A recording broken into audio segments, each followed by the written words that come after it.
Hey, what is up, sports fans? We are back here for another episode of The Fan in the End. I'm your host, Stephen Rochelle, and obviously to the right of me is the man, JB, and down to the bottom, the big man himself, Mr. Ben Troop. Ben, how we feeling today? Wally, how's it going this morning, guys? How you feeling? Oh, I'm good. I'm just listening. My brother is reporting news to me like I don't have a phone. Hey, did you see what they gave Saquon? No, what they get? Of course. So hey, I love the headlines, but there is no football. So let's do it. Yeah, I mean it's a lot of fun stuff going on in the sports world, obviously, and I mean let's get right into it. You're already sitting there letting us know it's been official for almost a whole day now. So let's get into it. Let's talk to it. Saquon Barkley is now the highest paid running back in NFL history, and what else can you say about it now, man? I mean, what I can say is, once again, people be talking about. Listen, Jay-Z had this album called The Blueprint, and in it he was just talking about what made him and what made everybody else not him. He was saying, look, he said, look, man, I don't rap for the money. The money, the money follows me. I don't do it for the fame. The fame follows me. When you talk about a guy like Saquon Barkley goes on the pivot last offseason. So he's talking to Channing, he's talking to Ryan, he's talking to Fred T. And he was pissed. And why he was pissed is because he said, look, people looking at me like I'm regular, dude. I'm not regular. I know I played for the Giants at the time, but I'm not regular. Now, no one foresaw what was coming, right? No one foresaw what was coming. Then he goes to the Eagles because the Giants, good teams are good teams for a reason, bad teams are bad teams for a reason, and that all comes down to decision making. The New York Football Giants thought that the best running back we've ever had since Tiki Barber, right? We're gonna let you hit free agency. See what happens. See what happens. What? We're going to let you in free because no one knows who you really are, Saquon. I mean, could you imagine? Like, I wonder if Howie Roseman and everybody in the front office with the Eagles saying, what if something crazy happened? Like the Giants let Saquon Barkley go, man, stop playing. And somebody go, yo. Saquon just got released. Stop him. Call him right now. It's and a year later, led the league with over 2,000 yards, the most rushing yards in a single season. Won the NFC Championship, won a Super Bowl. Now he's the highest paid running back. When Saquon Barkley movie come out, I don't know who the hell gonna play him, but I'm going to see it because this don't even seem real. But congratulations to Saquon for two reasons. One, he got his money, and what he did for the running back position. Running backs matter again in the National Football League across the board because everybody like you can't do the bell cow running back. Yeah, you can. I don't think you want to give one guy the workload. Sure you can. So I'm happy for what he did for the running back position. I'm happy that he got his money. And once again, I'm going to keep saying this. I do not care how I get my money. I just want the money. We're going to pay it to you. We're going to give you, $20 million up front, and we're going to give you, another $10 million in gift cards. Give it to me. Come on. Because people don't. Do we really care? No. Hey, JB, listen, man. This is what we're gonna do. We're gonna give it all to you. We're gonna pay your mortgage for the next 10 years, and we're gonna give you free gas for 10 years, and we'll give you $10 million. What? You gonna pay my gas? For real? That's what Howie does. To me, Howie does what everybody should be doing, but they don't do it.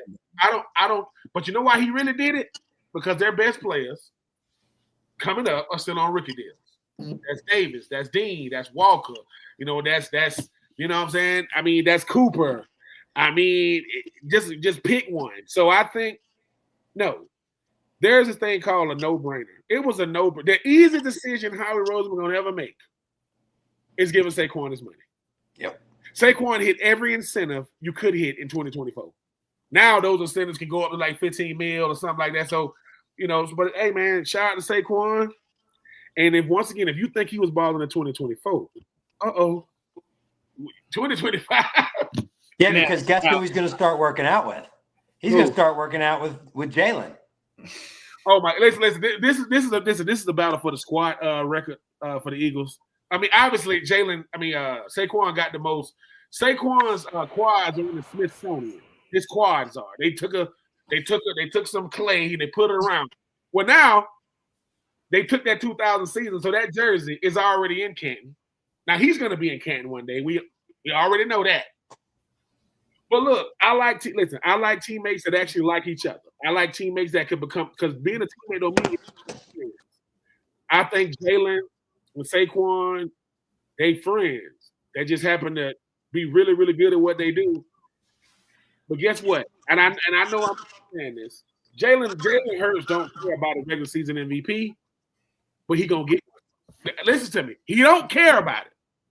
But just to cross off something else that they say he couldn't do, he gonna do that too. Because Josh, Joe, Lamar, Justin, and that will be Allen, Jackson, Burrow, and Herbert. Hey, y'all want to know what it feels like to win a Super Duper? Sorry, man, you got to win one. You got to win one. Jalen got one, and he got a Super Bowl MVP. So shout out to them Eagles, man, for paving, showing everybody else again why they are the creme de la creme, and we just watching them do what they do. Shout out to them Eagles. Congratulations, Saquon. Yeah, and I think the thing that really people aren't talking about is not just that he got paid, but how they restructured everything. And now Saquon's cap hit goes from, $13.5 million down to $6.8. And Howie's now pushing closer to like $30-40 million under the cap with the other releases that we'll get into later in the program. But the fact that he's moved that money around and gotten that this year's cap number lower for him, man, we already know what's about to happen. Repeat. I mean, the repeat talk was already going to start happening, but I don't think they want repeat. They want dynasty. They saying, no, dude, we are the Philadelphia Eagles are like the bad boy Detroit Pistons. They're not the media darling. Listen, we know that people because we don't fit the description, right? We a bunch of like misfits. We like the island of misfit toys, right? That's what we are, and that's how they want it. Listen, if you wasn't on the bandwagon, stay over there. Don't come over here. You don't really listen. You don't like Jalen for two reasons. You don't like Jalen because your lady like him. That's why you don't like him, and he's good at football, right? You don't like Saquon because you thought that he was injury prone. No, he was on a bad team with a bad O-line and a bad GM and a bad head coach and a bad offensive system. Put him on the right team with the right GM and the right head coach and the right Super Bowl champion. So I just think the Eagles are a team that says this. Listen, all we got is each other, and that's all we need. We don't need nobody else. We in the NFC East, and there's a team in Dallas. They're laughable. There's a team in Washington. They just got a new toy. It's not going to matter. And the New York Football Giants kept the GM and kept the head coach that got them in the dark ages that they are now. But they got rid of their running back and got rid of their franchise quarterback. So you want to know why bad teams stay bad? That's why. But yeah, the Eagles, man, dare I say, I just want to find Jalen. Listen, I want to know what the Jalen Hurts cheesesteak is called in Philly. He got to have his own. He got that. Is it called the squat rack? I don't know what it's called, but he got to have his own. If it's cheese, Steve, what's the update? You got to know because you're there. What's the update? Nah, I mean, I don't think we're gonna have a cheesesteak anytime soon. Cooper's got his own sandwich. Yeah, I think Cooper might, just because the fact that a lot of people in this area dig on that Cooper cheese. So it's kind of an easy marriage right there. You know what I mean? He got that John. The wording right there alone gets him. But dude, they're just gonna call it the John. Speaking of weird and goofy things, I don't know if you guys seen it, but there's this nasty rumor that the Pats are trying to go and trade for AJ Brown. Which Pats fan think in their right mind think that's actually going to happen when we just seen some of the trades for the wide receivers, and I don't think this is the year anyone's going to trade a quality wide receiver anywhere. Well, let's just say this: he's under contract. And Mike Vrabel, really? So hold on, you didn't want to give him his money when you was the head coach of the Titans. That's how you end up with the Eagles. But now you come to your senses that he got his money. Don't nobody want to play for New England, man. The only people want to play for New England is free agents that want to get big money and rookies that don't have a choice. Rookies don't have a choice if you draft them. But if I'm a free agent, I don't want A.J. Brown. What's the word of A.J. Brown? He has common sense. No one wants to go to New England because New England is unstable. And I don't see A.J. Brown getting along with a Josh McDaniels. I don't see that. Brian just said it right there. Listen. Listen, Brian, you are a real fan. When Brian says I'm a 49ers fan, but I think Eagles will go back to back, you shouldn't put the word think. You should change think to know because they're going. There ain't no think about it. They're going because the only threat they had, they just killed that threat. Patrick Mahomes is the only thing that can keep them. Two things will keep the Eagles from winning. Patrick Mahomes, they already did that, and injuries.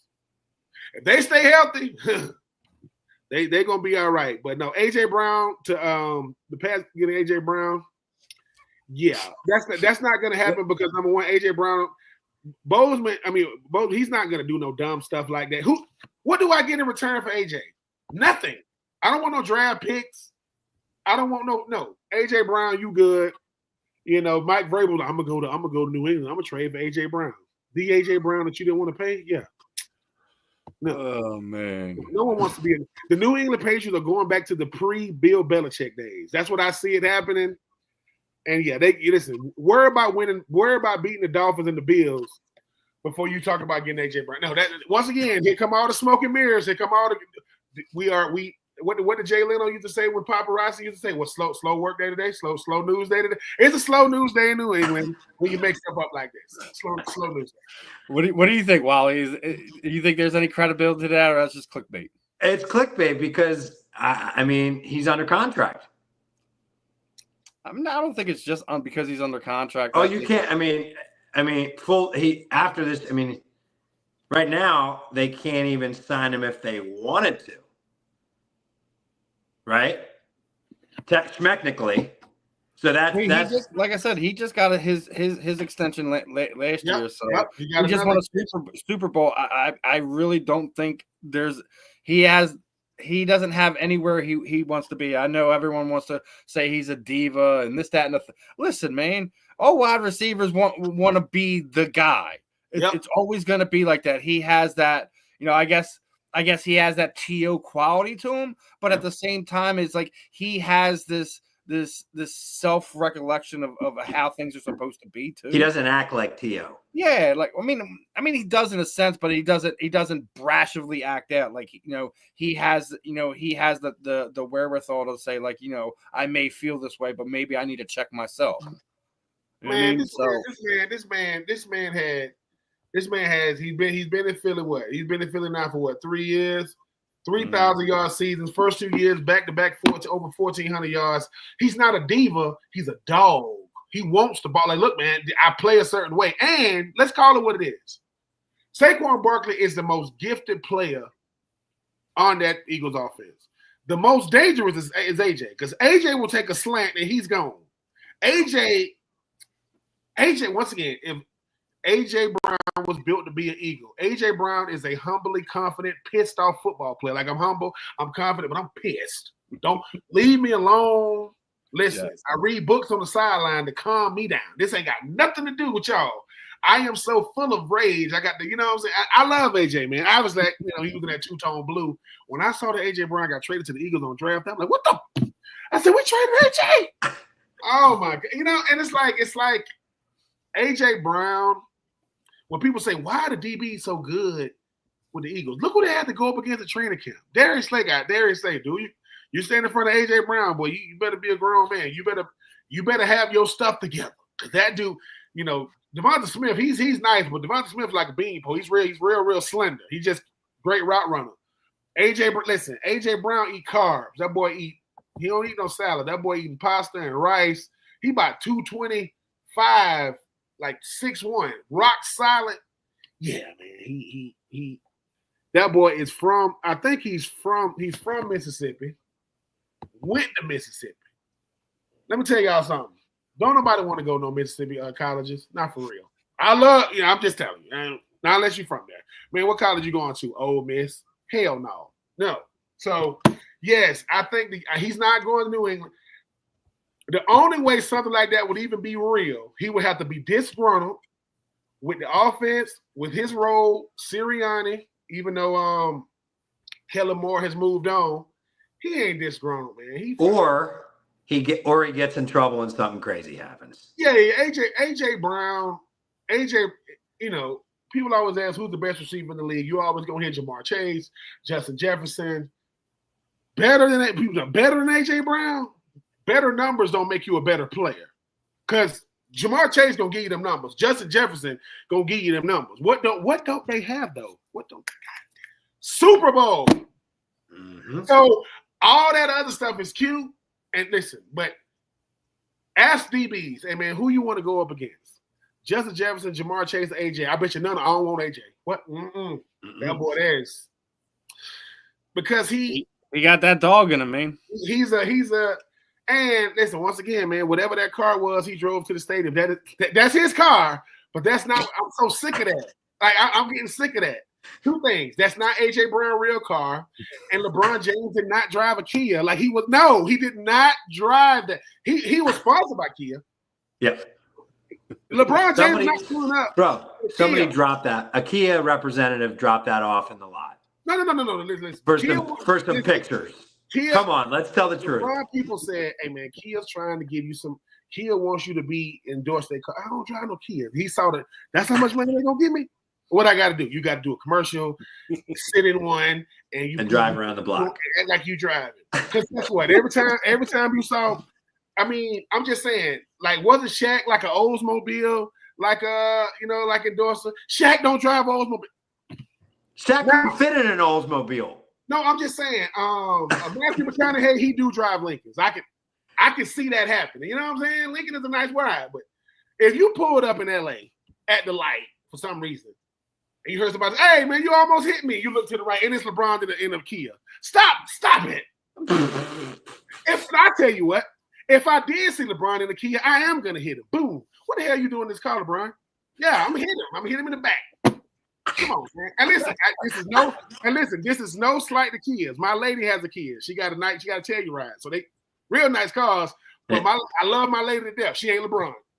I'm just telling you, LeBron ain't driving Kias. And Kia, if you want to sponsor the fan in the end, holler at us. Just come holler. We will drive. I will whip that thing. Just saying. Let's move on to our next little topic here, and let's talk about what we knew was going to happen. We kind of felt this was going to happen, especially with the cap and how close they were and things that wanted to get moved. But Darius Slay was released on top, saving the Eagles $4.2 million, and then also the following day, James Bradbury was released, freeing up some more money. It's interesting. I think a lot of people in the city, put out a lot of posts yesterday. No matter what, regardless if he comes back or he goes to Detroit, winds up somewhere like Baltimore, Cincinnati, wherever he winds up going to play out his final year, he's always going to be entrenched into the fabric of the Philadelphia community. What he did here in 5 years, he brought back that top cornerback play here. Everyone's like, oh, he's 34. His numbers are declining. I haven't seen it. I didn't see anyone trying to pick on Darius Slay last season. Obviously the season before, 23 wasn't as good. But if you look at his numbers before that, he was still, top 5 in the league. The quarterback ratings were in the 70s when they target him. So that is an absolute win right there. He's still one of the best in the league. Granted, he's 34 years old, going to be 35 at some point. But it's something we knew was going to happen, especially with what we've already been talking about here the last few weeks, with just how deep they are in the back end of that defense. It's remarkable what how he's been able to do. You got Cooper DeJean there. You got Quinyon Mitchell. You have Kaylee Ringo. You have Eli Ricks. The only one you wonder if they'll bring back at this point is going to be will they re-sign Isaiah Rodgers back? That's probably the only real question. or like it's already been reported that it's still a real possibility that Slay comes back on a cheaper number. So first, I guess let's start with Ben. What are your thoughts? What are your takes on the cornerback releasings from the Eagles? Congratulations, Darius Slay. I'm gonna tell you why. Darius Slay leaves Detroit. People thinking, oh man, he was good in Detroit. First team All Pro in Detroit. Had to cover Megatron in our training camp. Can he still do it? Let me tell you what Darius Slay did. Why you think Quinyon Mitchell that good? Why you think Cooper DeJean that good? Look who's mentoring them. That's not coincidental. And Darius Slay is one of the best pros and teammates in football. He was making jokes when he got released. Hey man, make sure y'all give me my first team All Pro. That's the walk off, man. That's the walk off in the sunset. That's the Jerome Bettis winning the Super Bowl in his hometown of Detroit. Darius Slay didn't have a lot of interceptions in the regular season. Patrick Surtain won defensive MVP. He had 4. So it's about time and place. Darius Slay is about as good as a quarterback as you can play for an entire career. The guy can cover, right? But Darius Slay knew it was over when they won the Super Bowl, because the NFL wants to do 2 things. They want to be young and they want to be cheap. That's what they want. I want to pay young guys the least amount to get the best production. We just said it. Quinyon Mitchell, rookie deal. Cooper DeJean, rookie deal, right? And those guys learned. Think about how good they were before they got here, and then they meet Darius Slay, and Darius like, look, dude, I had to cover Megatron. What? I know we got to cover, I know we got to cover Dyson. I know we got to cover, Smith. I know we got to cover AJ. I had to cover Calvin Johnson. I know how to cover people. So I'm happy for Darius because, number one, most guys don't have a career that long. Most cornerbacks, just like a receiver. A receiver go from outside, we lose the step, he moved to the slot. No, Darius played on the outside his whole career. They didn't move him to the slot. Now, he could have went there, but if Darius does come back, I think it'll be great. But Darius ain't got nothing else to prove, and he really don't. He second-round draft pick out of Mississippi State, big play Slay, and he still can do it. So I'm happy for him. He gets to – listen, just like AJ, he a champion, man. I won a Super Bowl with the Eagles. Really? Yeah. Who y'all beat?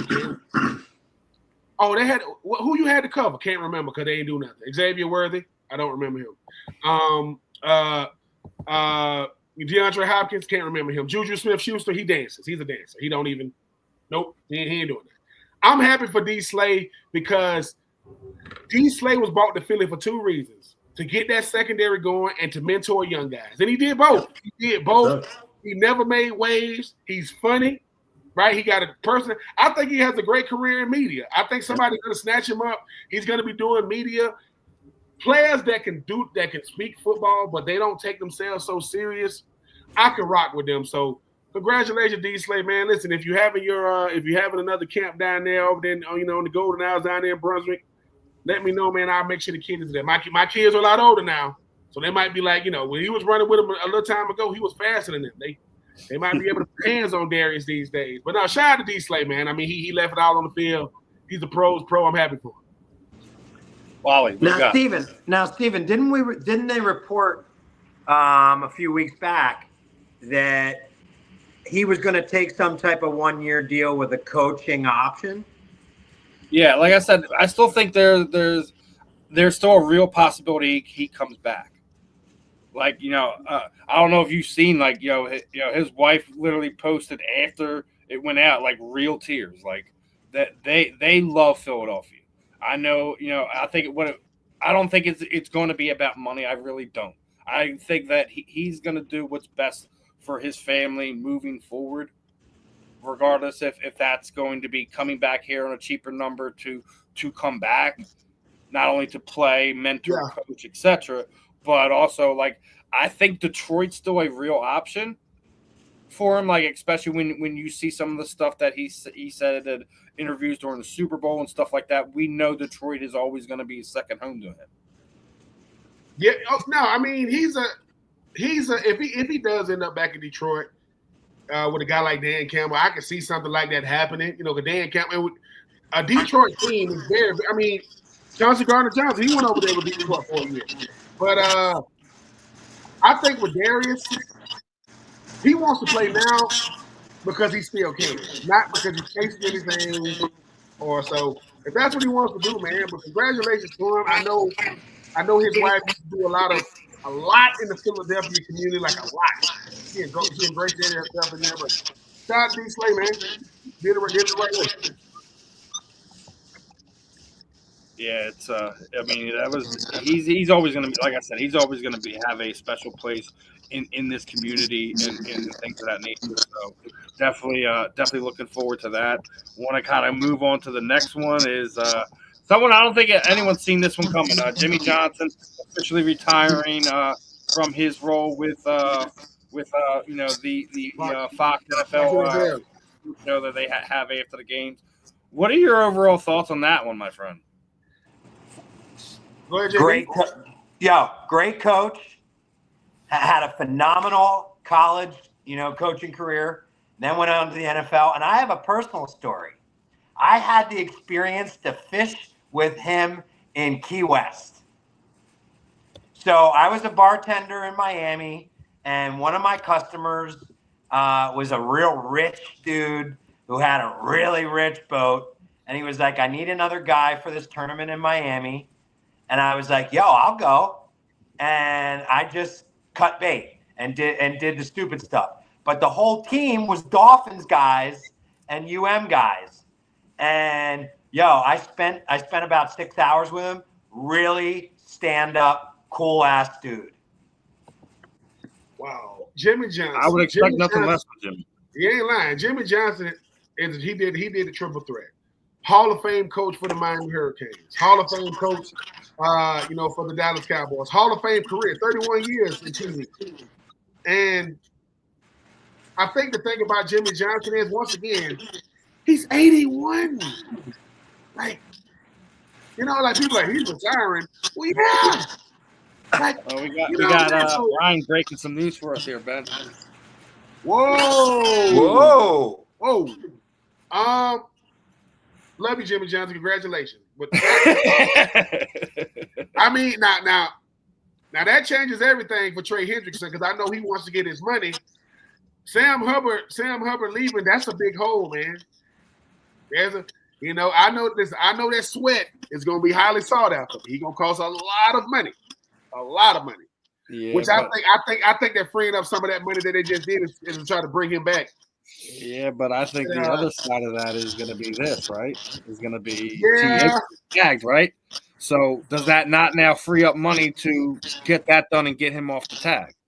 It does, and you tag T. Higgins for two reasons. One, you want to tag him so no other teams can deal with him, and we got exclusive rights to him. Even though this is back-to-back years tagging him, T. Higgins is a solid 1B. Like, T. Higgins is real similar to Devonta Smith. Like, Devonta Smith could be a number one on another team, but him having AJ brings out the best in him. I love T. Higgins, but you got Jamar Chase on the other side, man.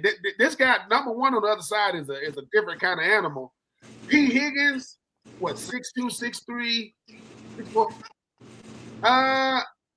It's going to cost a lot. I don't think – now, are you giving T. Higgins a Devonta Smith type deal, like a 3-year, 80-something million, or do he want $100 million? Because I think Jamar Chase can ask for whatever he wants to ask. I want to be a $45 million a year receiver. Okay. So T. Higgins getting tagged, I don't think it's disrespectful, like Ocho Cinco said. I don't think it's disrespectful. I think it's the only move you got. Because I got to sign Jamar. I got to sign him. Trey Hendrickson just led the league in freaking sacks. So 17 got to sign him. So Hubbard leaving frees up some money. But Hendrickson want his money. Jamar want his money. T. Higgins pissed off because he got 1 year. Maybe they can work it out. That's some Cincinnati Bengal problem. You better see if Howie Roseman got a brother. Because if you don't, y'all gonna have to. I think that's what something the media was asking Joe Burrow what he thought about. Is well, the Eagles are signing everybody. Why can't we? Because they won't, and they don't. Oh man, look. This is the thing, right? The NFL is a copycat league until you don't want to copy it. Like everybody, they want to copy all kind of stuff, right? Why not just look at what the Eagles are? Let me say this. You know why they won't copy what the Eagles are doing? Because if I copy what the Eagles do, but I don't have the Eagles' outcomes, that's why they won't copy it, right? That's why they won't copy it. But wow, Hubbard retiring. Well, we know what they're gonna do in the draft. We know what they're gonna do in free agency. They already that frees that up. And Hubbard was a good player. He was a good player, but that defense was bad. Like Cincinnati defense was. So you're gonna need Myles Garrett, brother. You're gonna need a lot. You're gonna need a lot.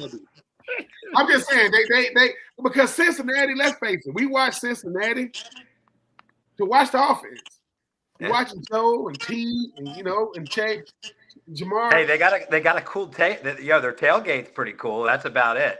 I mean, listen, I've been to Cincinnati. I played in Cincinnati in my career. I played in Cincinnati one time, and right outside my hotel room, they had like an ice skating thing. It looks like it kind of reminds you like Home Alone type stuff. It was crazy. All the people out there doing it, and that was the game that Ocho Cinco scored, and he went behind one of those big gigantic cameras, and he like pushed the cameraman out of the way. He was like doing it, with him. So. Hey, Cincinnati is a cool place, man, but unfortunately for Joe Burrow and Jamar Chase and T. Higgins and Trent Higgins and all that, y'all not going to beat up Baltimore. Not consistently. Y'all might have trouble beating Pittsburgh, so a bunch of stats, they're not going to win that. So, and you're certainly not going to beat the Eagles. No one's beating the Eagles. No one's beating them. That's not happening. Now the other one came out is Davante Adams was released as well. Now with Aaron Rodgers already floating around out there, we can obviously say that they're probably going to wind up in the same place at this time, right? Yep. I mean, so what? They just going what? I don't even know what. I think that Davante Adams. I think he lives at. I think he might have stayed with Aaron Rodgers.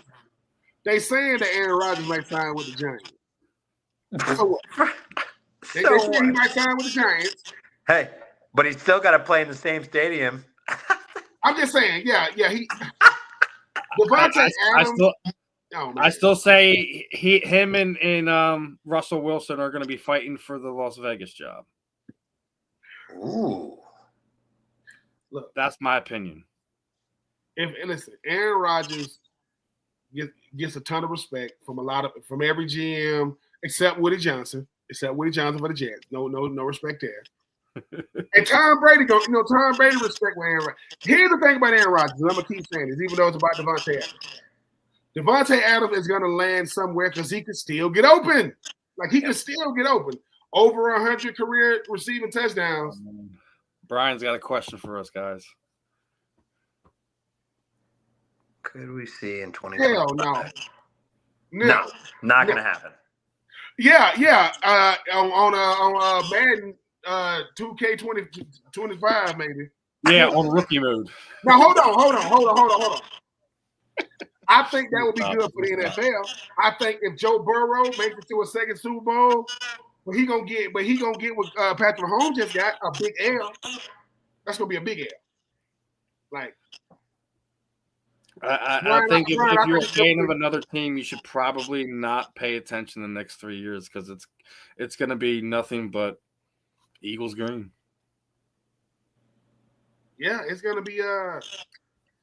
I like it, man. I like it when teams like they just fully accept their role in sports. Hey, man, we get it, man. We Philly, baby. We get it. But guess what? You got to deal with it. Like, we control our own destiny because we control our own narrative because we will F you up on Sunday. Like it's like all that other stuff is cute. Jalen Carter only likes his teammates because Nick Sirianni told him you're not allowed to dislike your teammates. Okay. Can I dislike the other team? Yes. Can I dislike the other coaches? Yes. Okay. Good. And we all know Chauncey Gardner-Johnson. He likes his teammates. But that's it. He don't like the media. I don't even know if he eats cheesesteak. I hope he does, because that would be weird. But no, man, Philly is y'all the blueprint, man. And that's the kind of stuff that scares the league. Right? That's the kind of stuff that scares the league because they're like, Nick Sirianni, he about to break the bank. You talking about to break the bank? I don't know if he's re-signed a new contract yet, but he should be the highest paid coach. Nothing against you, Andrew I'm Reid. sure he got a few envelopes. Nothing against you, Andrew Reid. He's been to 2, won 1, 2 NFC championships. Whatever Sean McVay got, give him $5 million more. Ben, come on. You're telling me that an owner doesn't give a little envelope, okay, to the head coach a couple days after the Super Bowl win. Thank you. I mean, he might, but does it happen? Is I'm asking. Does it happen or no? You think? I can foresee something like that happening, but for Nick Sirianni, he said, "Listen, man, just give me them M's, baby. Listen, give me them M's. Bring back everybody with Howie, and I'm good." And get Myles Garrett. Listen, that is just cheating. I mean, because oh my God, man. If y'all get Myles Garrett, man, it's like, who you gonna stop? I got an all-pro linebacker. I got a Hall of Famer at defensive end. I got bookend corners. I got bookend safety. You can't run the ball. You can't throw the ball. You can't run reverses. Sorry, Dak. You played in the wrong. I'm glad you started saying can't run reverses because we gotta talk about the king of the reverse. We gotta talk about Debo. Debo is now no longer a San Francisco 49er. He has been traded to the Washington Commanders, and they got their triplets now. As you got Scary Terry. You got Jaden Daniels, and now you added Debo. Why they got Debo in the front? Anyway, let me say this. Congratulations, Debo Samuels. Listen, when I used to talk about Debo Samuels when he was at South Carolina, I'm going to do it right now. I used to always go, Debo. Whoa. Okay, Debo, listen, Debo. I will say this about Debo Samuels. Debo Samuels is either going to prove to the rest of the league I'm not a one-trick pony, or I can really get open. I don't have to. I'm not a gimmicky guy. I'm not a gadgety guy. Put me in the slot. He's gonna be in the slot, and let's see if I can get open. Because guess what? You know who can't wait to get with him twice a year? Chauncey Gardner-Johnson. Chauncey said, "What? Well, you following me? You following me now?" And let me tell you what Chauncey gonna tell Debo. I got mine, Debo. Debo, I got mine, baby. Right? So I think it's a good move for Jaden Daniels. I think he's a nice compliment player to go with Scary Terry. But once again, the NFC East is different, man. Nope. Because even though we clown about Dallas and we clown about New York, they play each other different when they within the division. But I think it's a good move for Jalen Daniels. I think it's a good move for the Commanders, but it's going to be outside of it being exciting. You ain't got Saquon, so it's not really. I'm just saying, like, it's cool, but I'm happy for Debo Samuels going to a team that has a young quarterback.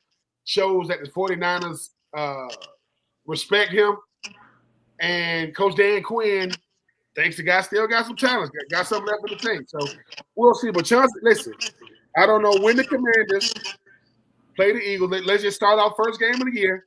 Yep. Commanders versus the Eagles, and just look.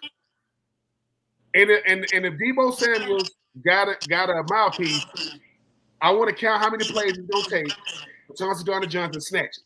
I don't know why he likes snatching people's mouthpieces. That's his thing, getting that mouthpiece. I don't know why he does that. But congrats to Debo. Debo. Welcome. I agree with that, Brian. Like, this is why I just said that there's no way A.J. Brown gets traded. Anyone who thought that DK Metcalf was leaving Seattle ain't happening. The fact that they traded Debo for Debo and they only gave up a 5th-round pick is absolutely criminal. Oh, yeah. Well, It's a fleet. Yeah. I mean, Debo ain't no. I mean, Debo is by name and recognition. Debo's a top 20 receiver. By production, Debo's not top 10. Debo might not be top 15. So once again, Debo benefited from Kyle Shanahan's offense, Christian McCaffrey, and Brian Ayuk, George Kittle. I mean, so outside of Debo Samuel and Trent Williams coming out, and they got the guy with the boom box. I used to like their entrance. That used to be nice. But now we're gonna see because remember, A.J. Brown was putting up 1,000-yard seasons in Tennessee, and he comes over to the Eagles all pro seasons. Let's see if Debo can be a missing piece. Even if he is a missing piece, it ain't Saquon. So we'll see. Yeah, I mean, I think the moves about a year early. I know we've already been talking about this over the last few weeks. You want to be able to surround your young quarterback when they're on their rookie deal with weapons around them to maximize what you can do. I absolutely agree with that. I just think it may be a little too early. I think that to do a move like that because I think they need help elsewhere. It obviously, we trading Jahan Dotson to us left the hole there for your 2 or 3 receiver there. But like I said, I think it should be fun. I can't wait to see Debo twice a year so we get to smack him around a little bit more because there's obviously no love lost between him and the Philadelphia Eagles fan base. So what was that, brother? I said it's gonna be fun. When I saw it, I said, okay. And I don't know if they reached out to Jaden about doing it. I don't know if he got that much, clout in the building. But he liked Debo. I mean, but you got a bunch of free agent receivers. It is a bunch of them. But I think he is the 23, and that's very, very modest right there. Like, if you would listen, is he a top 32 receiver? Yeah, because you got, 64 starting receivers. If we just going 1 and 2, but so is he a top 32 receiver? Yeah. Debo's a top 32.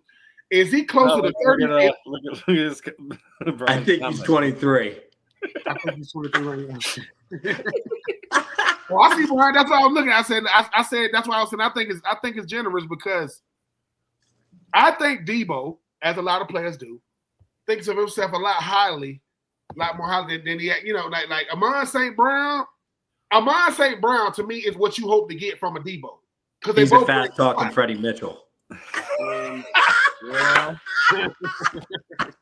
Freddie Mitchell used to go like this. Yeah, his WWE belt that he never earned. Didn't Freddie Mitchell go to UCLA? Did he go to UCLA? Yes, he did. Yes, he did. Them Eagles, boy. I know. Yeah. Now, quickly, last week we were talking about movers and shakers in the offseason, and the early winner right now absolutely has to be the Chicago Bears. They are doing everything they can to protect their prospect there, and they brought in Johnson over here from the Rams, taking on that contract. And then for people who didn't see today, they go and trade Joe Thuney out of Kansas City. I'd have to say right now that Chicago is now above Green Bay, and we'll see how they stack up with Detroit, because he had some games that if he had a little bit better protection, I think the Bears probably would have been pushing the Green Bay Packers a lot more. The fact that he has another year under the belt, the fact that he does have those weapons around him, and now he has the line in front of him, and we already know that the Bears have done a lot to upgrade that defense over the last year. And we've already talked about basically, they already stole what was it? They already got Montez Sweat over there, right? Mm-hmm. So if they go and pull either one of the Commanders, the defensive tackles that they're shopping around, I think the Bears could very well be the team to beat in that division. We'll see how it all plays out. Obviously, it's just numbers on a paper right now, names on a paper, etc. We still have to see the product on the field, but what I've seen out of Caleb last year, I think not just arguably that, and I think Cal Turd already said something about this. There's more hope around the Bears franchise right now than there is the Dallas Cowboys, and that's a bad state of affairs. Dumpster fire. Oh yeah, I think when I saw that Joe Thuney was being traded to Chicago, I think it does a lot for Caleb Williams' psyche, for his it does a lot for his confidence, because the thing about him was last year he wasn't confident. I mean, once I get hit, I'm running out of the pocket when there isn't pressure. I'm doing things to protect myself more than going through my reads. So yeah, and Ben Johnson being there, so let's face it, Ben Johnson was the most highly sought after assistant, not named Kellen Moore, right? So you get the guy, and obviously Aaron Glenn was highly sought after as well. I just think that for Caleb Williams, you get a new coach, you get a new culture. We bringing in proven Super Bowl winning players in Joe Thuney. I'm going to still have to, still get some more guys around him on the offensive line.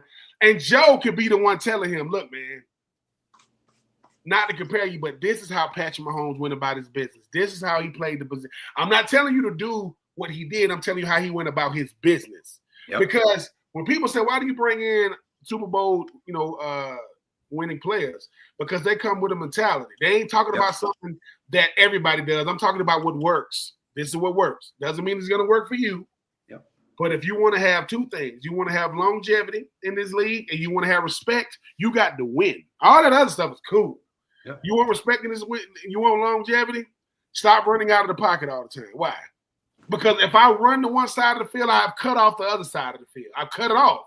You don't believe me? Ask Patrick Mahomes what happened when you roll to the right, throw back left. Pick six. In the Super Bowl. That's what happens, right? For Caleb Williams, one, you bring in a new coach because I still believe in the youngin. He's only been in the league 1 year. Jaden Daniels is not walking through that door. It's not happening. But Caleb Williams is a guy that can make all the throws, but he's going to have to know talent, gifts, and abilities are cool. If you don't know how to use them, it don't matter. You got to know how to use them. And he got the talent. I mean, the man won the Heisman. He at USC started off, at Oklahoma, so he got it. I just think that bringing in the Joe Thuney makes it, and he stabilized the whole offensive line. Hey, man, look, we got to be able to work collectively, really, really good together. And we'll see. New head coach, new offensive coordinator, new scheme, new quarterbacks coach, same players. But hopefully, bringing in guys, and they're not done. They can't be, but they got to bring in other guys. But Joe, plus Joe get to go for another. He's already signed a big contract. He's going to sign another.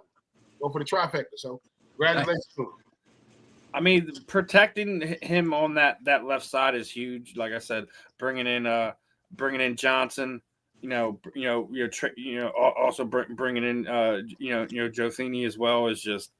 It just, like you said, like some of those stuff that you seen him do last year, do the rookie thing, get happy feet, jump out of the pocket before you can even get in your read. Those are things that he might hang around, a few more seconds to get those things and be able to hit those throws. So it's going to be interesting to see what how the Bears play this season. But I would say starting off, they're the early winners. The fact that the Rams have already made several moves to free up money, obviously, and not only that, they get Stafford restructured on a team-friendly deal, where he could have gotten $100 million going to a New York Giants, going elsewhere. Is another thing. I think we're not done with the Rams. We were already talking about it last week. I think the Chiefs are gonna be involved in some things, obviously with the trade that happened this morning. Now, I think even more so you'll see it. But it's either that or we already know what they'll do with that first round pick that the Chiefs have. It'll probably be an offensive lineman. But it's interesting the early stages of the off seasons here. We haven't even really gotten into free agency yet. It's gonna be a crazy off season, the cap going up, everything like that. What are you feeling? You feel like we're gonna see a few more crazy things happen before we officially get the free agency, guys? I mean, Absolutely. I think the Dolphins. Absolutely. Nobody's talking about the Dolphins. And we know one unhappy wide receiver on the Miami Dolphins. He better go. He better go. Find his favorite place to eat and calm down. I don't know. Tyreek Hill shouldn't do stuff like that because, hey man, my bad. I just had a bad moment. I got to do what's best for my family. Tyreek, dude, they've given him another extension since he's been there. Just like AJ got a new. When you got a player of that caliber, use your leverage right, man. Don't be a front runner. Be a front runner in the privacy of your own home with no cameras. Don't be a front runner right after the last game. Talking about, I ain't used to this, dog. Well, get used to it. You know what I'm saying? Like, what are you? And obviously, Brian, McDaniels had to sit him down and say, dude, what the hell is you doing? Like, what you mean do what's best for you and your family? You talking about your house burning down, or you talking about the Dolphins? Or you talking about getting arrested in front of the stadium? Yeah, it's but Tyreek Hill, listen, he came out and apologized for it. Don't be a front runner from this reason. When y'all was balling 2 years ago, when y'all was on Hard Knocks, yes, y'all dealt with injuries, like the Bradley Chubb and different guys, but that comes with it. Win the game. Once again, worry less about your family and saying crazy stuff and worry more about beating the Bills because you can't do it. I mean, you talk about, the people say, man, where does Josh Allen live? Well, he plays football in Buffalo, but he has real estate in Miami. What? Yeah, it's a bunch of real estate down in Miami, but he works in Buffalo. Worry about, because I don't like it when players make it all about themselves when things don't go right. Man, I got to do what's best for my family, though. Like everybody don't. Everybody trying to do what's best for their family. But guess what? You play for the Dolphins, man. Stop that. Yeah, the Dolphins are going to be movers and shakers. Kansas City's definitely going to be movers and shakers with the offensive line. Everybody in the NFC East, not named Philly, better be a mover and a shaker. Or it's going to get bad. The goal with every team is to be the best team or beat the best team in your division. Either I'm the best team or I got to beat them. But we know who the best team in the world is. That will be Philly. You know how he's got some moves up his sleeve. Man, let's talk about that. It's the Eagles are, man. The Eagles are they playing with people because they're doing it through the draft. They're drafting well. Nolan Smith, Nakobe Dean, Jordan Davis, Devonta Smith, Jalen Hurts, Jalen Carter. These are draft picks. A.J. Brown got traded for. Johnson got traded for. Darius Smith was another one of these draft picks. It's listen, it's crazy that the last two drafts have set Howie up for the next 5 years in a way where he can make sure that the guys up top are being fed for while they're at the top. That's why you're starting to see some of the moves you're seeing. We talked about it over the last few weeks, who's going to stay, who's going to go. I think this not only puts the Eagles squarely in the possibility of landing somebody like a Myles Garrett, but it guarantees that a guy like Zach Bowen's coming back. Of course. They wouldn't let him walk. But I think the guys that you look at, go ahead, Ben. No, I'm just saying Zach is going to be back. Zach is going to be back. Yeah. And here's what nobody's really saying, though. Quinyon Mitchell, you talk about Dean, you talk about Nakobe, you talk about Cooper DeJean, and you talk about Nakobe Dean, you talk about Nolan Smith, you talk about Jordan Davis. Out of all those guys, you only got two All-Pros. That would be Bond and that would be Jalen Carter. Everybody else is good players. Meaning, when you were All-Pro, you got a lot of leverage. I mean, I'm the best player at my position. Jalen Carter is the best D tackle in football. Sorry, Chris Jones. I don't care about your pass rush winning percentage. I don't care. Jalen Carter is the best D tackle in football, and that's taking nothing away from nobody else. Because you're winning, you don't got to say as much. Nolan Smith, understands, man, I'm just a role player, but I'm the best role player in football. I'm the best role player in football. Right? When you start talking to Kobe Dean, the worst thing can happen to a player is if we win it all and you were hurt. Because it shows, hey, we need you, but we don't. It's little stuff, man. And Howie is saying this. If you don't want to be an Eagle, we got plenty of players that do. We got a truck. We got a truckload of players that want to do so. They got all the leverage right now. But guess what? They got no matter what, people want to play with two people. Yep. They want to play with Jalen. They want to play with Jalen Hurts, and they want to play with Saquon. Yep. Hey, I'm just waiting to hear who's next from Georgia. Oh, Malachi starts. Malachi. We need an insider on the campus. Hey man, I've seen some Birds execs. We know they're here. Listen, Howie Roseman he vacations in Athens. I vacation in the off season. What do? Well, me and the missus, we go to Atlanta, a real city, and then we go to Athens on the weekends. So. Kirby, who you got for me? Kirby, he goes to Kirby Smart's office and Kirby, who you got? Oh, who you want? Kirby who you want? Just throwing out stuff. You want this one? You want this one? You want this one? Who you want? I got whatever you need, baby. You know what I'm saying? It's working. It's working. Listen, a bunch of SEC guys on your defense. You got Georgia, you got Florida, you had Mississippi State. The Eagles are fine. They everybody they need to win is already on the team. So whatever they get in the draft is a bonus. Whatever they get in free agency is a bonus. My two starting corners are rookies. I will say this. My surprise move I think that Howie will pull off this offseason is probably going to be trading Dallas Goedert. Yeah. But who do you get? I think they draft someone in the second or third round and have him in. Well, what pick y'all got in the first round? Well, we don't know if we're gonna have one in the first round yet. We don't know. Hold on. This is what I think you do. I think you trade Dallas Goedert. I think you move back up into the first round, and I think you get a tight end from Penn State. That's what you get. Ooh. That's what you get. Because and you hear Zach wants to come back. Listen, Zach Ertz just turned 96 years old. It's not going to work, Zach. Love you, Zach. But here's the thing. I don't think that's a bad move. I just think that Howie doesn't want to do the 1 year rentals anymore. No, I got to have dudes at least 2-3 years because I need you to help stabilize the culture while getting the guy behind you ready. That's what Darius Slay just did. Yep. Darius Slay, they said, Darius, by the time you get out of here, you're going to win a Super Bowl, but are you ready? Are you ready to be a mentor? Sure. Well, you got the mentor too, though. Okay. Where they going to come from? Toledo and Iowa. Okay. And one of them's going to be a white cornerback. Wait, what? Yeah. And his name is going to be Cooper. You're lying. There he is right there. Pick six. I'm just telling you, man, like, Philly is saying, dude, we doing it the Philly way. And we doing it the Philly way.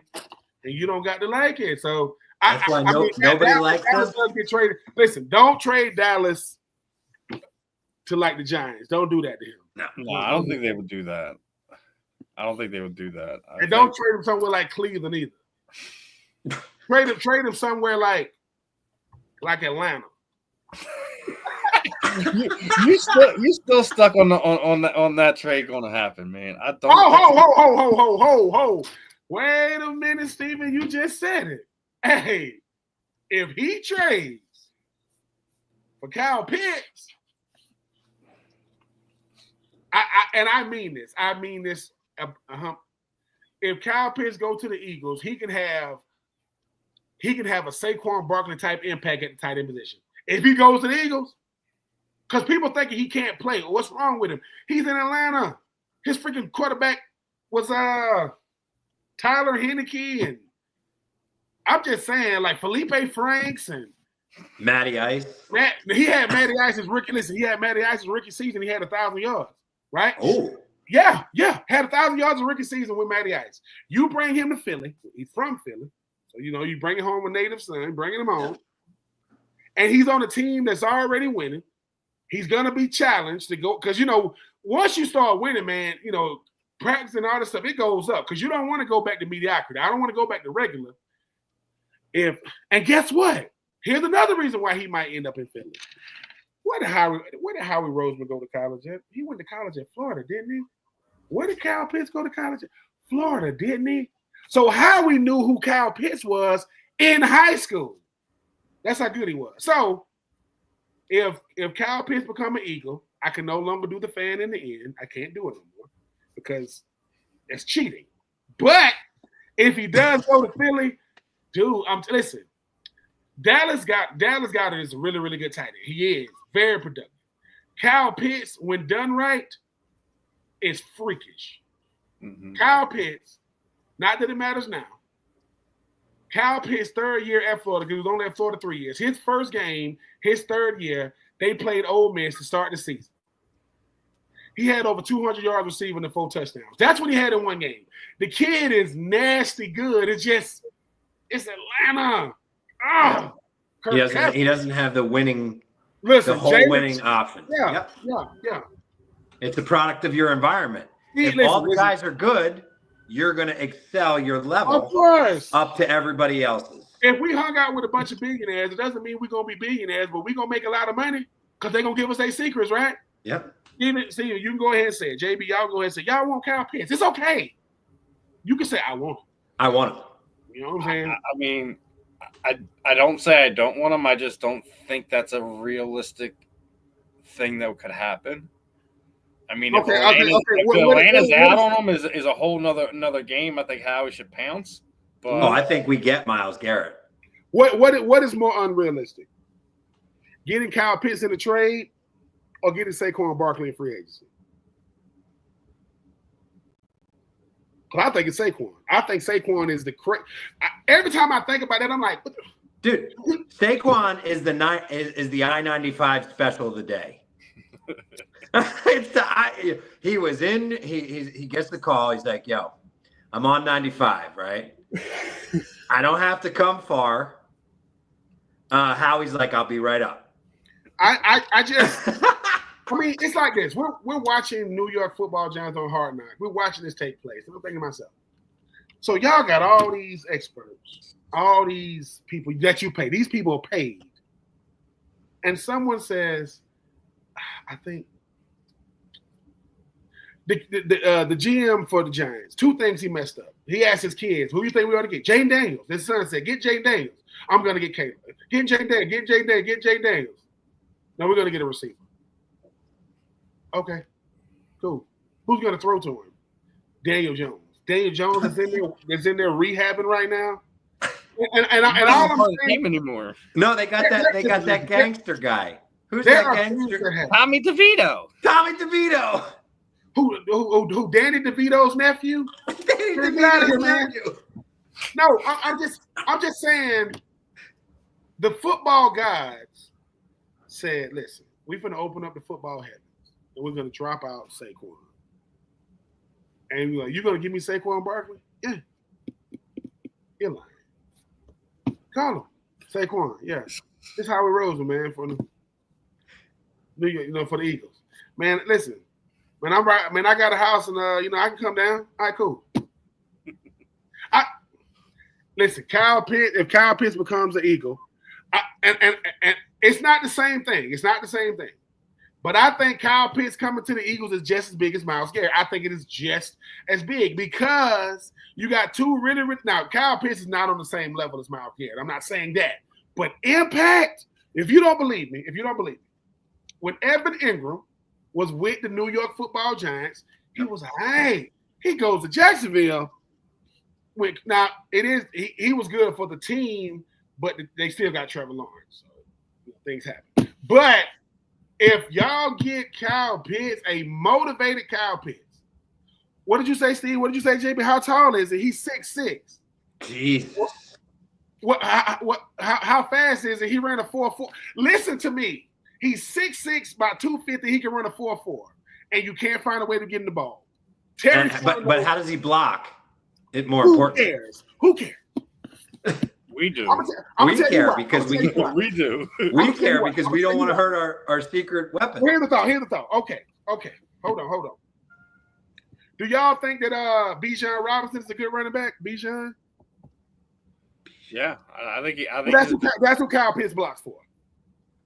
So if he can block for Bijan, and Bijan is not Saquon, no one is. He can block for. If he can block for Bijan, he can block for Saquon. Okay. He's going from a spice because Bijan just sounds like a spice. Bijan. And now you're going to Saquon. And here's the thing. So ask anybody on that team right now. Y'all know who Kyle Pitts is? Hell yeah.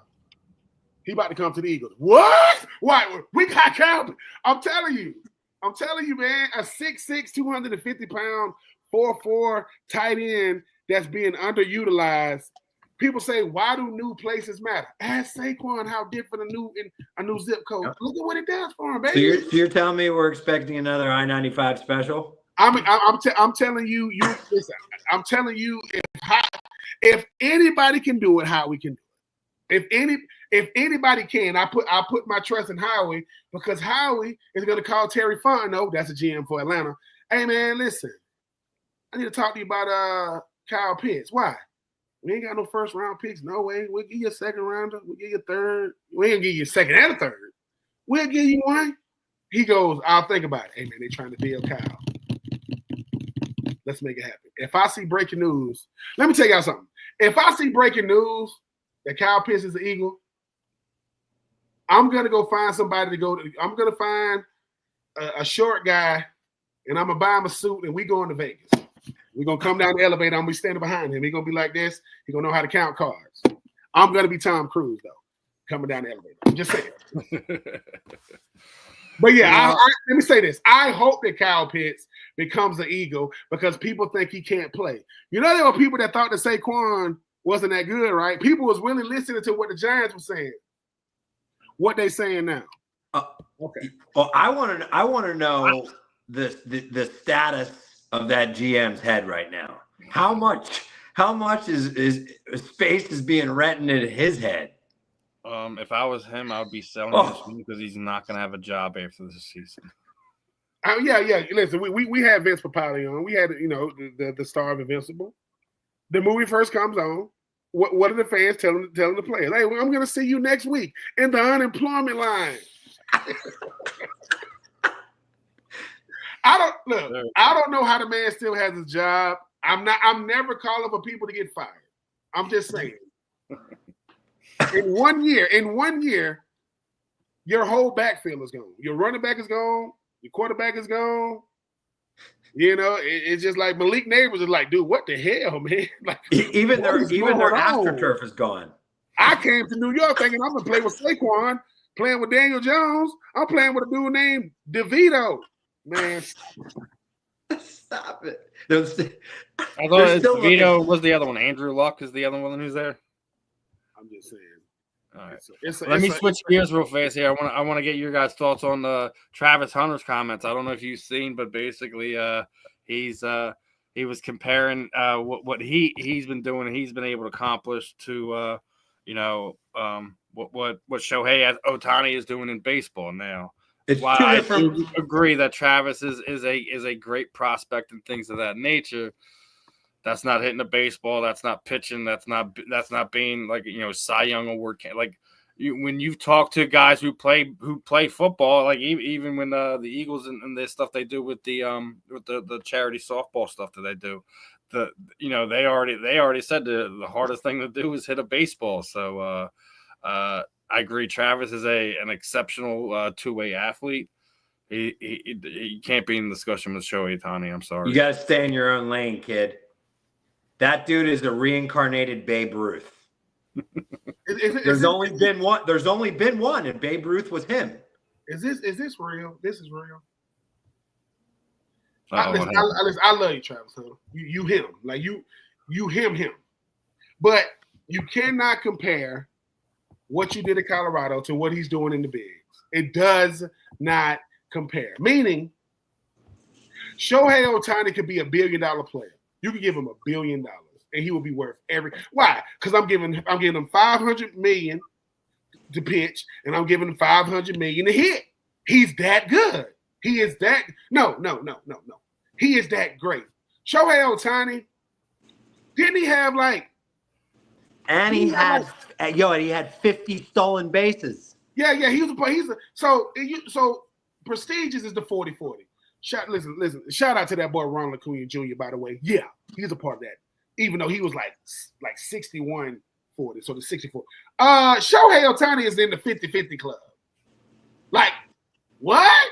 Look, Travis, I get it. We think that all athleticism is created the same. It's not. Ask Dion. Could he do what Shohei does in baseball? He can't. No one can. Listen, nobody can.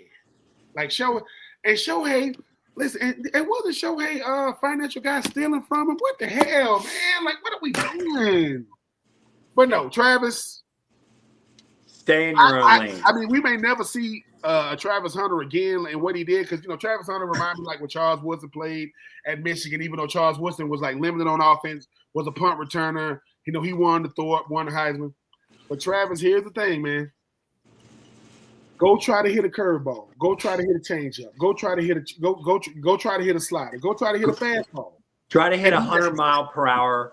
Try to hit 100 mile per hour pitch. Listen, a curveball, they throw it right at you. It's coming right at you. Like he's throwing it. Travis, you don't have to do stuff to make headlines, man. You don't got to say stuff. That's some clickbait, bro. No, I'm just saying you don't got to do that. Listen, Travis, I love you. Shohei is box office. Shohei is box office, right? Shohei was on a team that wasn't winning anything. Then he goes to a team that matters. They win it all. So, Travis, I'm just saying, Anaheim, the fact that Mike Trout is still considered the best player in baseball, and he don't even make the playoffs. Only baseball can do that. The best player don't even make it to the playoffs. You can't do that in football or basketball. That's not allowed. But Travis, if you're going to compare yourself to anybody, compare yourself to Deion Sanders. Or Bo Jackson. Or maybe like a Cordell Stewart, when he was with Pittsburgh and doing all that. Shohei? Nope. No.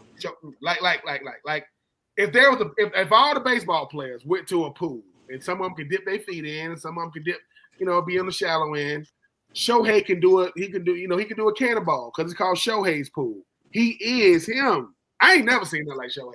I have. I agree. I have, but it's on old black and white footage of Babe Ruth because many people don't know Babe Ruth was a pitcher before he was a home run hitter. All right.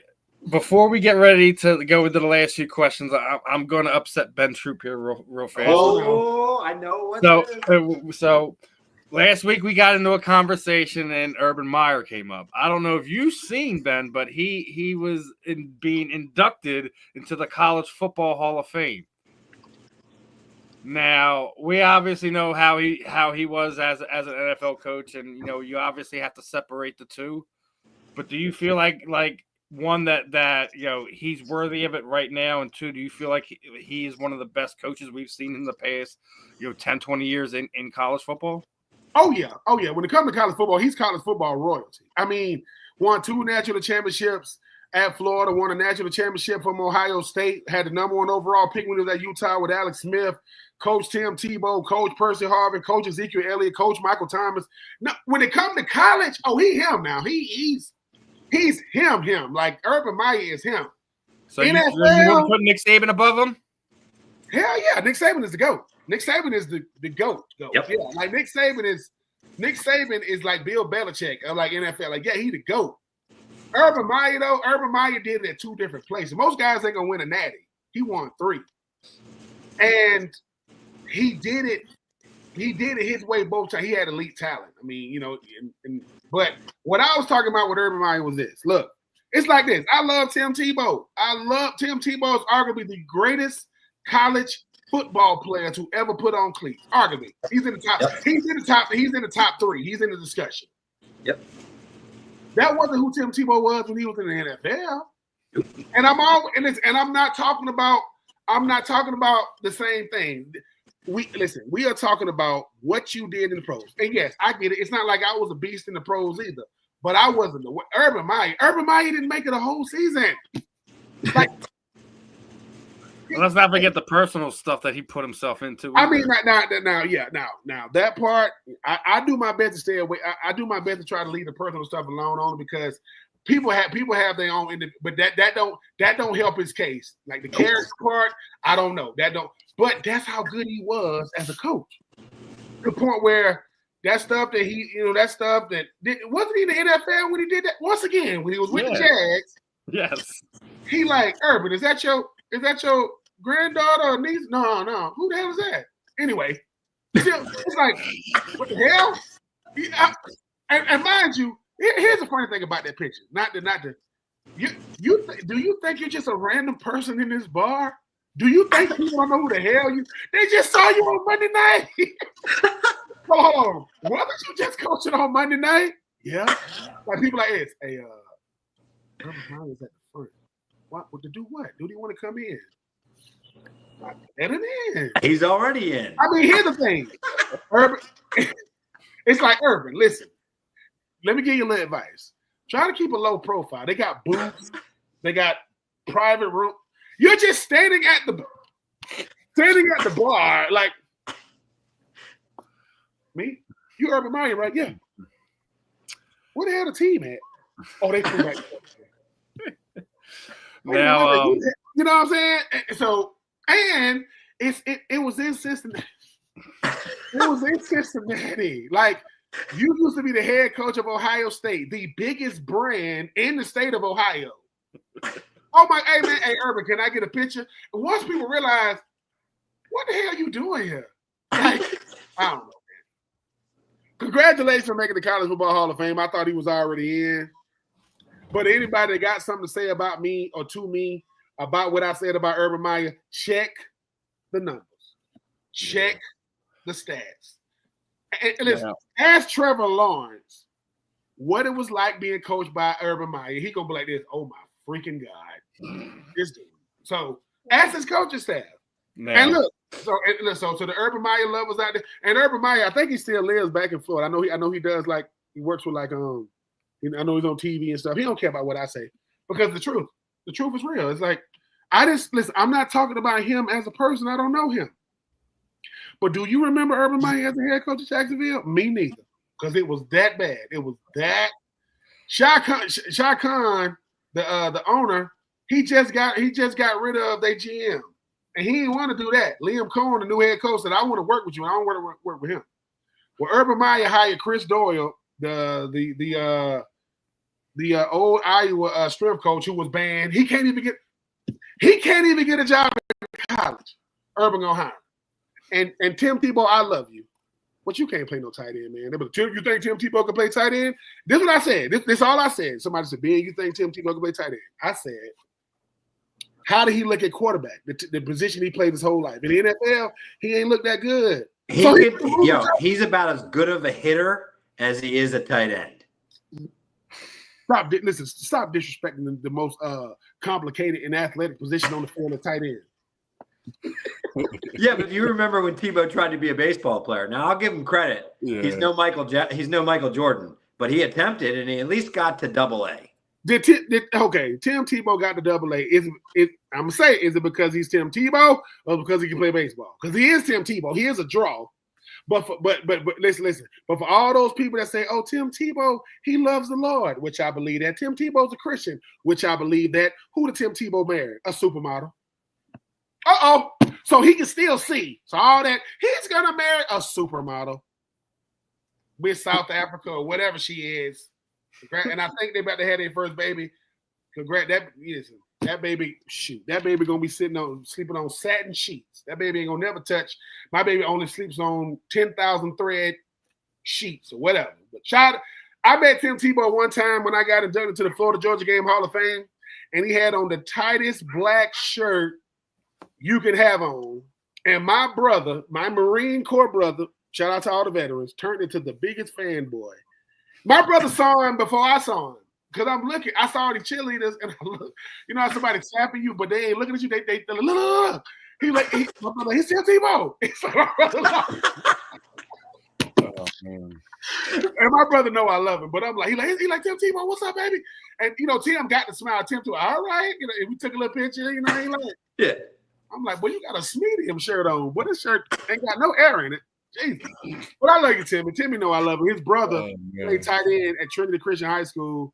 We were around the same age. I thought he was going to come to Florida, but he didn't. But shout out to Tim Tebow, man. Tim Tebow, once again, Tim Tebow, Urban Meyer. If you guys want to sponsor the fan in the end, holla at us, man. Like, you know what I'm saying? We can do this. You know? I'd love to have Tim Tebow come on to the show. I'm just saying. Wasn't he an Eagle? Did he play? Was he an Eagle or something? Yep, for a minute. Yeah, he was like this third string quarterback or something like that. I wish Tim Tebow. If Tim Tebow comes back to the Philadelphia Eagle alumni weekends, I would love that. Tim Tebow's up here.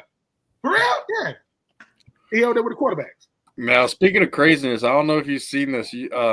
So like obviously the a lot of the Super Bowl guys are going back to their hometowns and they're getting parades and stuff like that.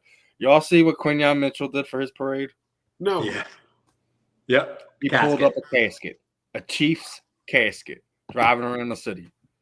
Man, Let me tell you something.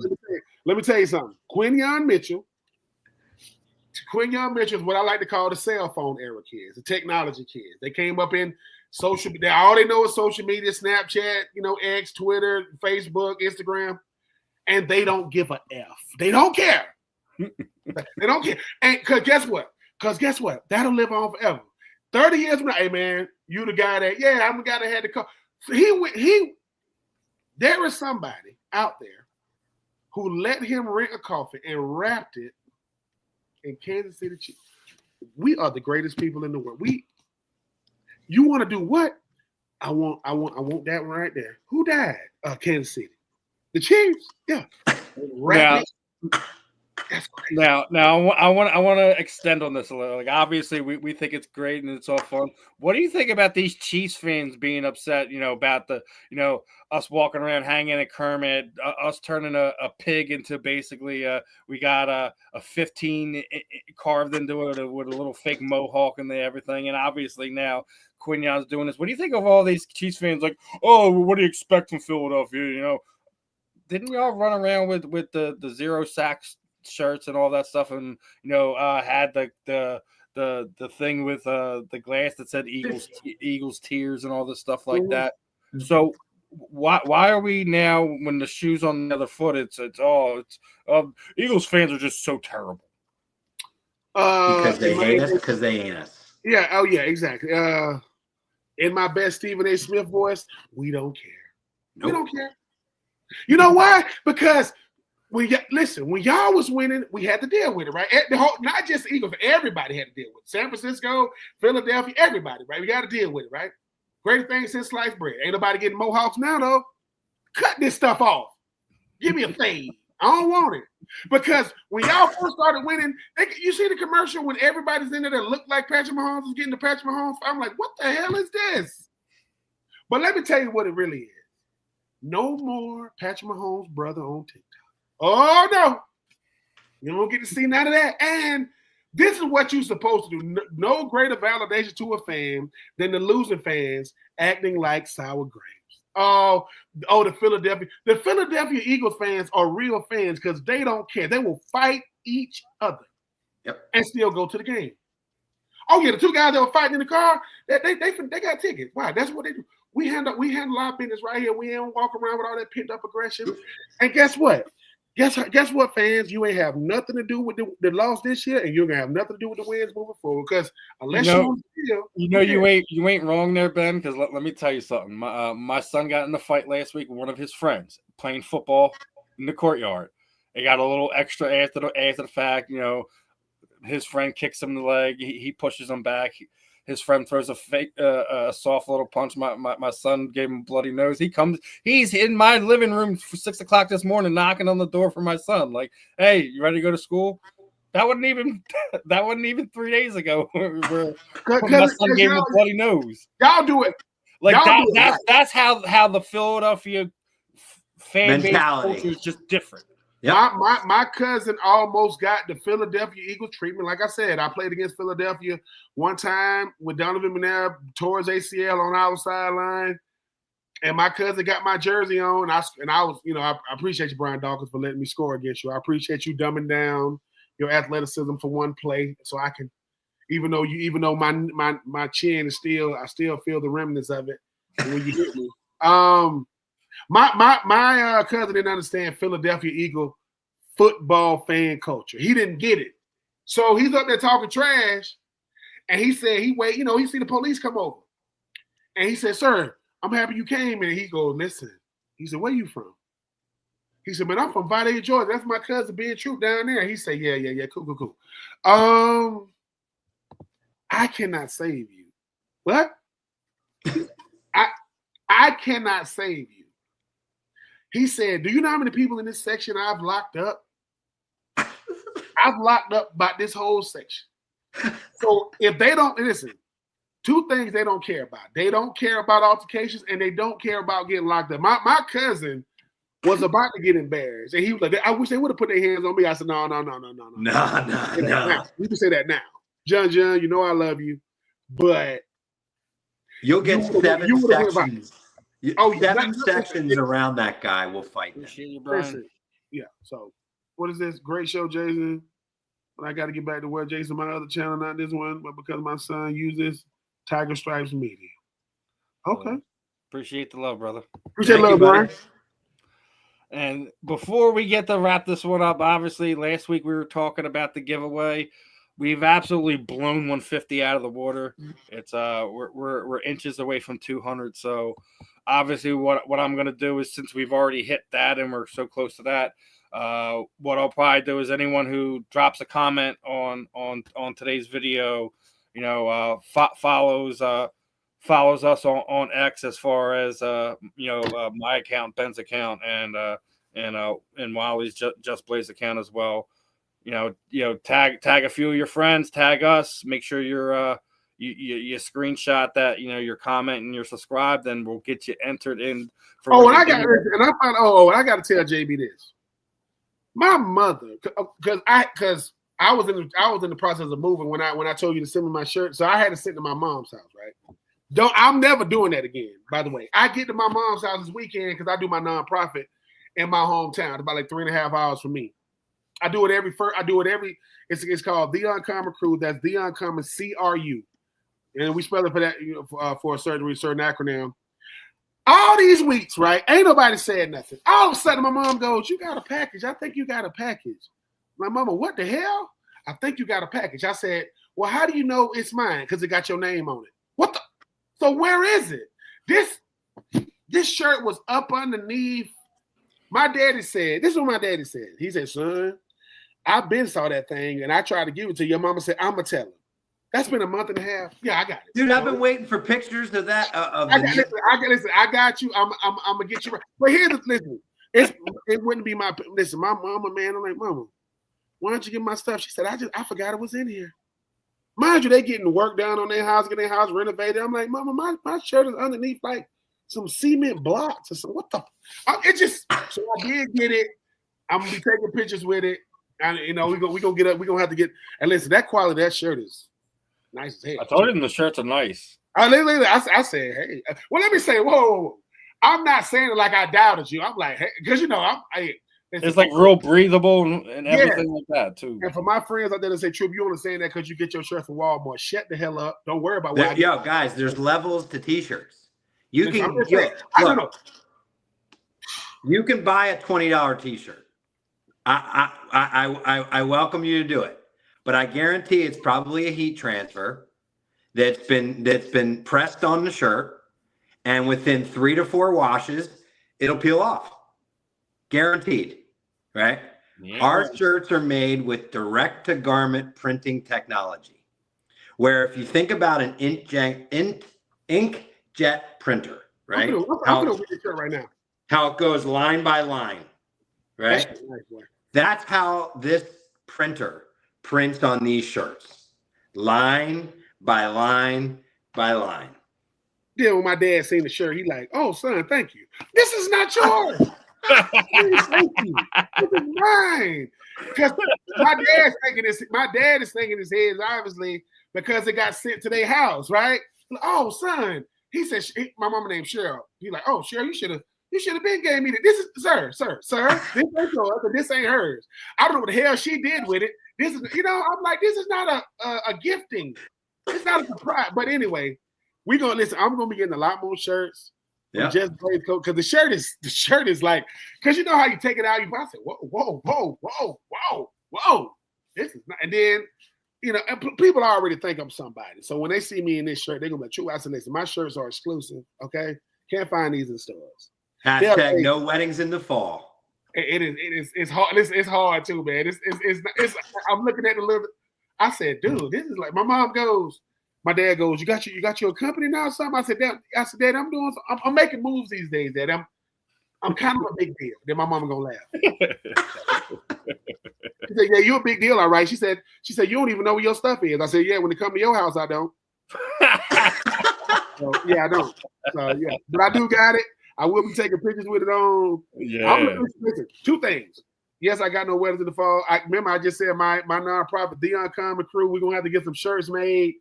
Strictly because it's so yeah, JB, we're gonna be doing some stuff because when my youngest see it, they already my youngest in my nonprofit, they think I live in like a 20,000 square foot mansion. I don't. Ben, you live in a 25,000 square feet for real? Yeah, 25,000 square feet. I got a west wing. Hell no, I don't want no house that big. Somebody got to clean that, and it's not gonna be this guy. I'm not doing it. I got two dogs though that if you guys are looking for two dogs, I will be getting. If they keep on tripping, I can send y'all each one because I got two. I'm good. I finally got animals out of my house. I'm good. Okay. I feel like I'm done with animals.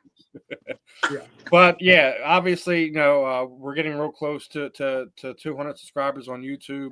I got a signed book from Ben. Ben's gonna be doing some of the shirts that he has designed with Wally. We're gonna obviously at some point in time get one of our own situated with design when we get some more of the stuff going, and we're going to be doing a lot more fun stuff, giveaways, other content, doing things like that. It's going to be fun. So guys, make sure you head over to the YouTube channel, like, subscribe, smash that notification bell so you don't miss out, because on top of the fan in the end, there's going to be some other stuff popping off on the Just Blaze clothing account and JB Sports. It's going to be a fun spring and summer getting ready to gear into everything. And Ben, we're about to hit 20,000 followers on Instagram.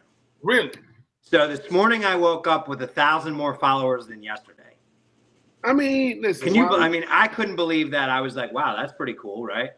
And today I wake up 8.7. I'm like 18.7 thousand followers. I'm like, wow. Oh, that's gonna keep going up. People always ask me, Ben, you could have had, they always ask me about my followers, so like on different. I said, look, man. I said, listen. I said, I'm married, man. And my lady gonna be like, what are you doing with 100,000 followers? Oh God, don't worry about me. No. I listen. The fan at the end is fun as hell because these clips that Steve be sending me, my family, man, they are the greatest support system. Because they're like, dude, how the hell? And they like, how the hell you do that? I said, do you think I'm doing this? Do it look like? Have you seen people before? Mind you, these clips are so because they hit you right in the face. My mom talking about, don't be calling people regular is a rice with no gravy on it. Well, he is. What do you mean? My daddy talking about that is regular rice with no gravy. My daddy talking about no butter, no daddy, no butter, just a fork and some rice. That's it. Yeah, and I'm telling you, we need to have an entire segment of where's the manager.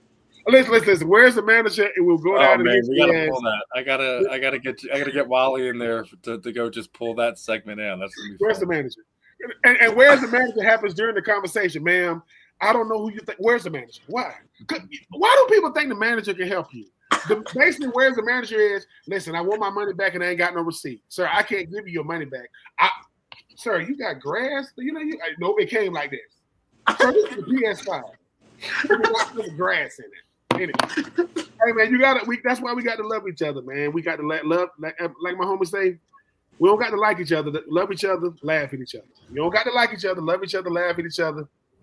Be peaceful. Don't fucking try to hate on each other. Oh, it's not we're all serious. hating out there, dude. Of course It's hard on everybody. Kansas City Chiefs fans, stop hating.